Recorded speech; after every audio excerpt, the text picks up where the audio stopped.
Nos jugamos mucho cuando ponemos en cuestión el modelo de convivencia que nos hemos dotado, del que nos hemos dotado, que hemos construido en este país. Nos jugamos la posibilidad de afrontar las situaciones más dramáticas, las más difíciles, sobre todo cuando hay víctimas que conmueven a toda la sociedad, con sentido común, con entereza y con criterios, porque se seguirán produciendo este tipo de situaciones, lamentablemente, como se han seguido produciendo desde 2015. Y eso es un elemento fundamental de este debate. Claro, estas situaciones que se nos presentan, si a raíz de esta medida que se propone desaparecieran, pero lamentablemente van a seguir. Y ese es el fondo del debate que tenemos que hacer.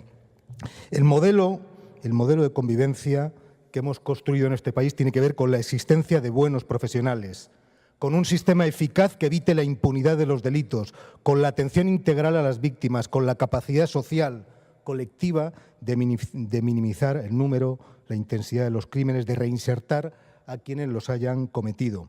La experiencia democrática desde la transición ha sido positiva y eso es que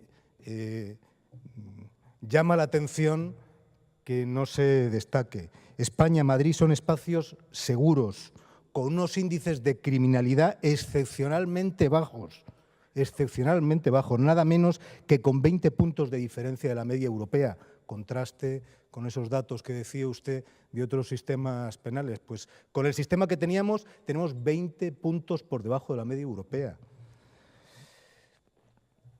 Una experiencia en riesgo, esta experiencia, este patrimonio de nuestro país en riesgo por la estrategia de endurecimiento legal, que es una estrategia demagógica, oportunista, que ha llenado los centros penitenciarios y que culminó con la modificación del Código Penal en 2015 por un interés partidista, por un interés, desde luego, que no tiene nada que ver con el del conjunto de los ciudadanos. Fue una modificación que nos devolvió de golpe al siglo XIX.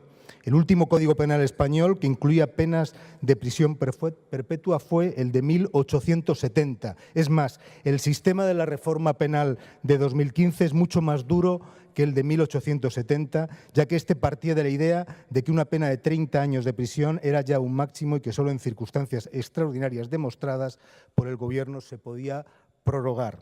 Como sigan así en esta deriva, aparte de cargarse nuestro modelo exitoso, el modelo español exitoso, no sé dónde vamos a llegar, ¿no?, con su plan retrógrado, ¿no?, porque la experiencia de nuestro país es una experiencia dramática en asuntos penales, siguiendo esa referencia irracional, ¿no?, a lo emotivo. Este país, esta ciudad, no se merece una política criminal de telediario. Utilizan ustedes en la justificación de esta proposición tres argumentos que, a mi juicio, son falaces. Dicen que lo pide la mayoría social, desde luego cuidadosamente alimentada. Pero si fuera así y una supuesta mayoría social pidiera la pena de muerte, ¿qué harían ustedes?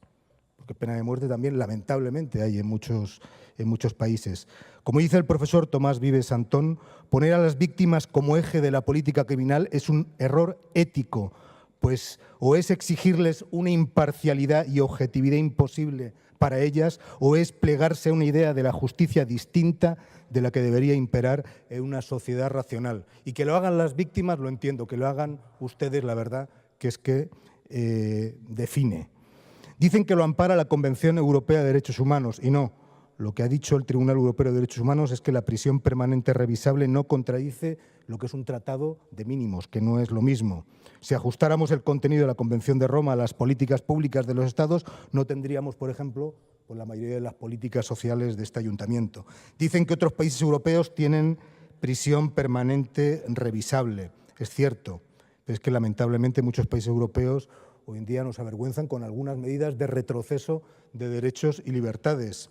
Lo que es indudable es que la mejor tradición europea, de la que nos sentimos orgullosos y que condujo, entre otros avances, a la misma convención, al Convenio de Roma, a convertir este continente en un espacio privilegiado de derechos y libertades, es la que apostó por un derecho penal menos represivo, por la abolición de la tortura y la pena de muerte, la que concebía como fin último de las penas la reinserción. Ese es el patrimonio europeo, frente a otras experiencias que desde luego no son exitosas, no son de las que deberíamos sentirnos orgullosos. Y si nos ponen la tesitura de imitar, hombre, pues ya que se ponen a imitar, pues si quieren, imitamos otras cosas que sí son positivas del resto de los países europeos, el salario mínimo o el sistema de protección social que otros tienen, ¿no? Creo que esta iniciativa responde a una campaña que no se merece este país, una campaña además que va en la dirección contraria de lo que tendría que ser un buen sistema de protección, que es pensar racionalmente y no fomentar un sentimiento que desde luego no va a ayudar ni a las víctimas ni a esta sociedad. Muchas gracias.